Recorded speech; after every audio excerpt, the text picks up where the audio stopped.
one of the things that kills me. In my opinion, obviously I don't know, but in my opinion, the Clinton campaign, and in particular Hillary Clinton, if she didn't know exactly what was going on, she had a damn good idea of what was going on, because pretty much everything that the DNC did favored her and really put the Bernie Sanders campaign at a disadvantage. Now you're going to have this Clinton spokesperson come on here and claim that we shouldn't rush to judgment and we need all the facts. We already have all the facts. We already know that the Clintons initially got their way as far as the number of debates and when they would be held, absolutely outside of prime time and in some of the worst spots on TV possible, okay? We know that there was an issue before the Iowa caucuses where the Bernie Sanders people got shut out from the database, which is very important to them. And it took the Sanders campaign threatening a lawsuit in order to get their privileges reinstated, okay? And they were the ones that brought it to the DNC's attention about the vulnerability of the firewalls between the various campaigns' databases. So in my opinion, the handwriting was on the wall, as Bernie Sanders said from the very beginning, that the DNC had their thumb on the scale in favor of Hillary Clinton. Now here's Alex Witt's interview with, again, a Clinton surrogate communications person. Bernie Sanders is doubling down on calls to have the head of the Democratic National Committee step down after the leaked DNC email suggested party officials were pushing for Hillary Clinton. With me now, Christina, Deputy Communications Director for the Clinton campaign. So the first question to you right out of the gate, should Debbie Wasserman Schultz resign? You know, we don't know all the facts yet about everything that happened with this, and so we expect the DNC to do a full review and act accordingly. Okay, so that's a not sure yet. We're not going to wait yet. We don't know all the facts. What we do know is that our campaigns have worked really hard in the last few weeks to come together. Hillary's really proud of the campaign she ran, a campaign of ideas, and I said many times that Bernie Sanders ran an extraordinary campaign, and we've worked really hard to come together on the boldest, most progressive platform the Democratic Party has ever had. And I also think what's really important is what Bernie Sanders said this morning in interviews on NBC, that he is going to do everything he can to elect Hillary Clinton president, and we cannot let Donald Trump be president of the United States.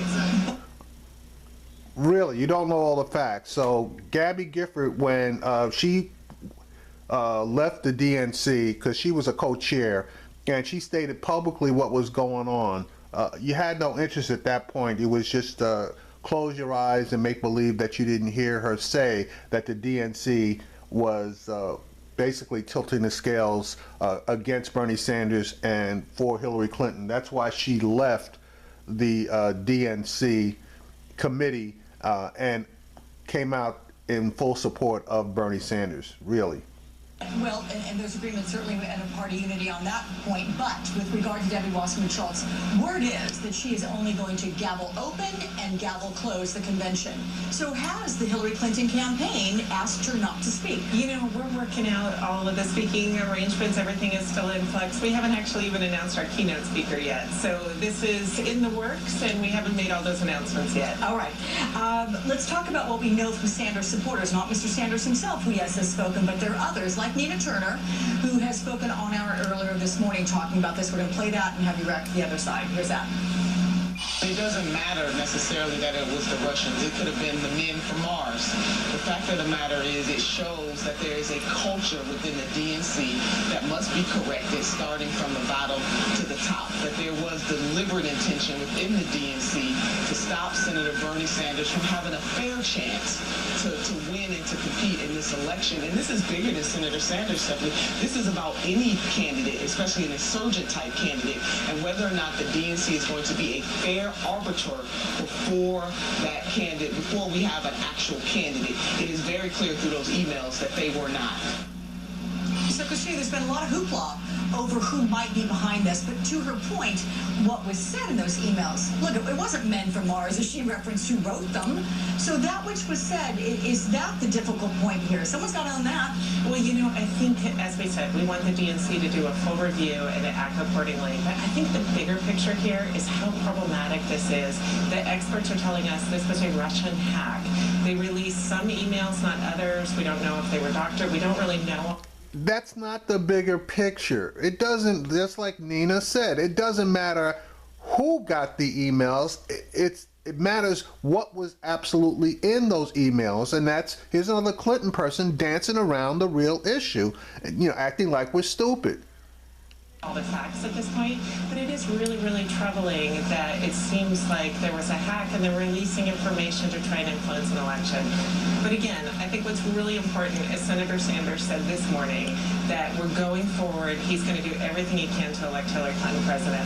For those Sanders supporters who say that Hillary Clinton had an unfair advantage, though, is there some truth in that? No, we ran a really fair campaign. We're really proud of the campaign that we ran. She got 3 million more votes. She put together a broad coalition of African Americans. We're not talking about the campaign that she ran. We're talking about whether she had unfair help in her running for the nomination. The answer is yes. Latinos, seniors, Asian Pacific Islanders, labor households. She's really proud of the campaign she ran. And as she said, she's really proud of the campaign that Sanders ran.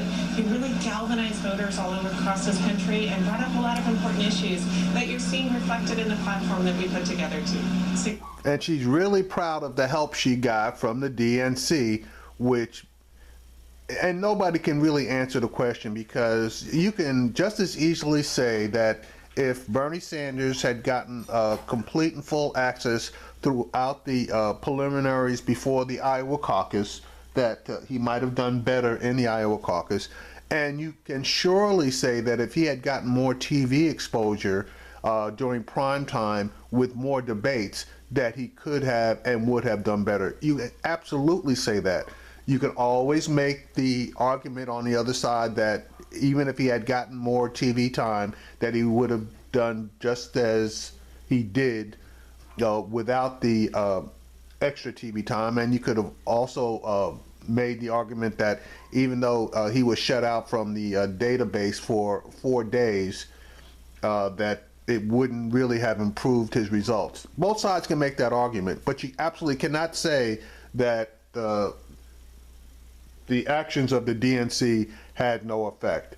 That's a bunch of crap, especially the debate schedule and the times that the debates were on. That clearly was designed to keep him away from the public's view. Together. Yeah, okay, well, it all kicks off tomorrow. Christina Schake, thank you so much. Thank you so much. Communications Director for the campaign. Now, I wasn't really all that happy about this interview, but Joel Berenson did an interview that absolutely incensed me. And I'm going to see if I can locate the footage on that and make an additional video.